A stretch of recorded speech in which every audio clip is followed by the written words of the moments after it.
Amy Forward. And I'm Dr. Christopher Ross. And it's great to be here today. Now, are you aware that 99% of cervical cancer cases are preventable with a simple test?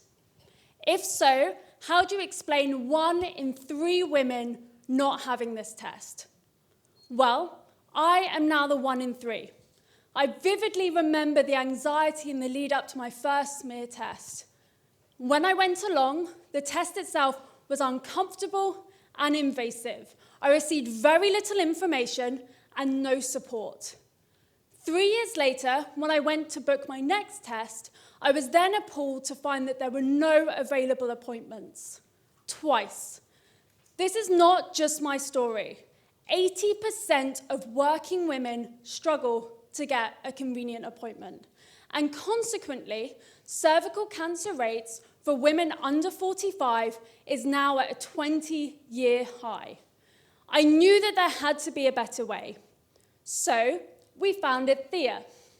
At Thyia, our mission is simple: to eliminate cervical cancer by radically transforming women's experiences with cervical screening. How? Well, it's simple.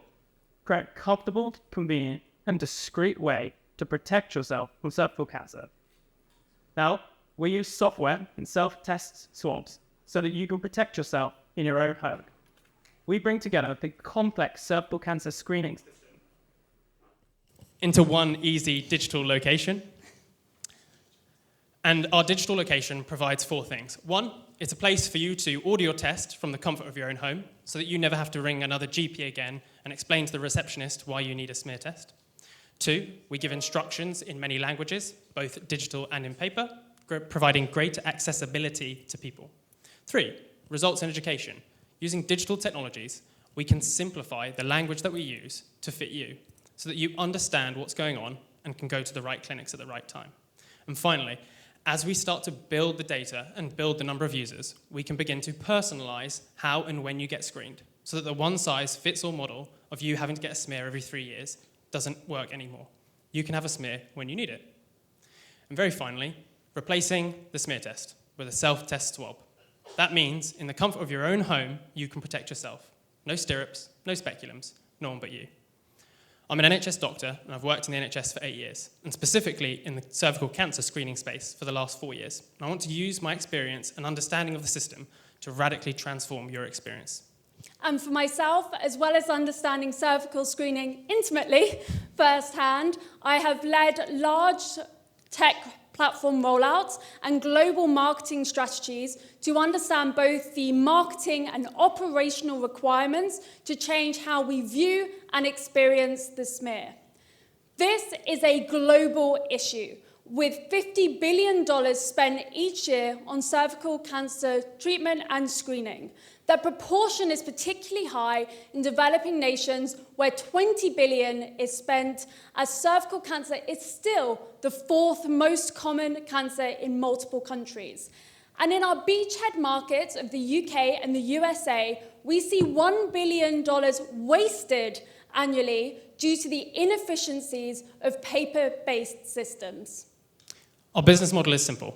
We sell software and swabs to public healthcare providers like the NHS or private healthcare providers like Bupa and AXA. We use a software as a service type pricing model where we charge our clients based on the population that they serve. We also have a secondary revenue stream direct from the customers who use us, who can spend money to get rapid access clinics, add-on tests, or even HPV genotyping.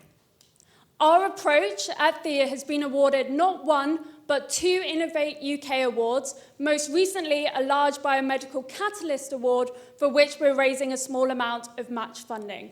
Now, if you believe in our vision of eliminating cervical cancer with no stirrups, no speculum, no one but you, and would like to join our journey, please come and speak to us after the product demo show.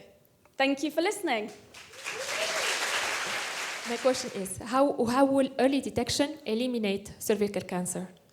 So if you look at the WHO guidance, the 70-70-70 protocol that they've given out, so they say that if you provide 70% vaccination and 70% early detection, you can completely eliminate cervical cancer by detecting all of the early lesions that occur pre-cancer. So that's the kind of basic science by the WHO.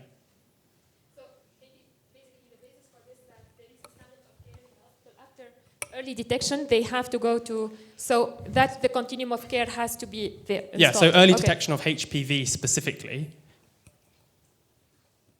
Hi.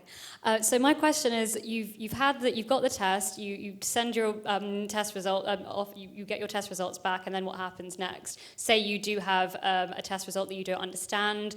Is it linked to a GP? Can you book to see a private gynecologist? Like, what do you offer past the initial test? Yep, so the reason that we've won our grant is due to some of the particular pilots that we're going to look at with the NHS.